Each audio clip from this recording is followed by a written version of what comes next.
కావాల్సింది ఏంది? ఇప్పుడు అప్పుడో పాకిస్తాన్ మన మీద పడడానికి రెడీగా ఉంది. ఆ యుద్ధాన్ని తట్టుకోవడం ఎట్లా అని చెప్పి ఆలోచనలో మోదీ గారు బిజీ ఉన్నారు. మన హిందువులను కాపాడుకోవడం ఎట్లా? హైదరాబాద్ లో కూడా ఎంతమంది పాకిస్తానీయులు ఉన్నారో అని చెప్పిన భయంలో ప్రాణాలు అరచేతిలో పట్టుకొని కూర్చున్నారు ఎక్కడో అక్కడ, ఏ క్షణాన్ని ఏం జరుగుతుందో అని. అంత పెద్ద ఇష్యూని వదిలేసి ఈ పనికిరాని కులాల పిచ్చి ఎందుకు మనకు? ఇప్పటికైనా దయచేసి, ఇప్పుడు నేను మాట్లాడితే అక్క రేవంత్ అన్న మీ క్యాస్ట్ కదా, మీరు రెడ్లు, అందుకే నువ్వు రేవంత్ అన్నకి సపోర్ట్ చేస్తున్నావు అనకండి దయచేసి. మీ అక్కలాగానే మాట్లాడుతున్నా.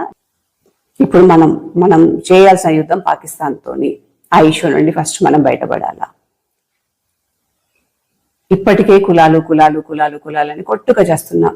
ఇంత వరెస్ట్ సిచ్యువేషన్ లో కూడా ఇంకా మనం కులాల గురించి ఎందుకు తమ్ముడు కొట్లాడు? ఇన్ని రోజులు కులాల కోసం కొట్లాడినాం, ఇక నుండి కులాల కోసం కొట్లాడుకోవద్దు. మనమంతా హిందువులం, మనమంతా ఒకటే కుటుంబం, హిందూ కుటుంబం. ఈ విషయాన్ని గుర్తుపెట్టుకోండి. గౌడు కావచ్చు, రావు కావచ్చు, రెడ్డి కావచ్చు, పటేల్ కావచ్చు, ముదిరాజు కావచ్చు, ఇంకేదైనా కావచ్చు. సారీ, పేరు మళ్ళీ మా కులం పేరు చెప్పలేదని అనొద్దు.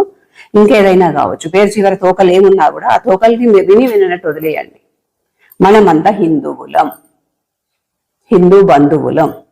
ఈ ఒక్క విషయం గుర్తుపెట్టుకోండి. కులాలను పక్కన పెట్టండి.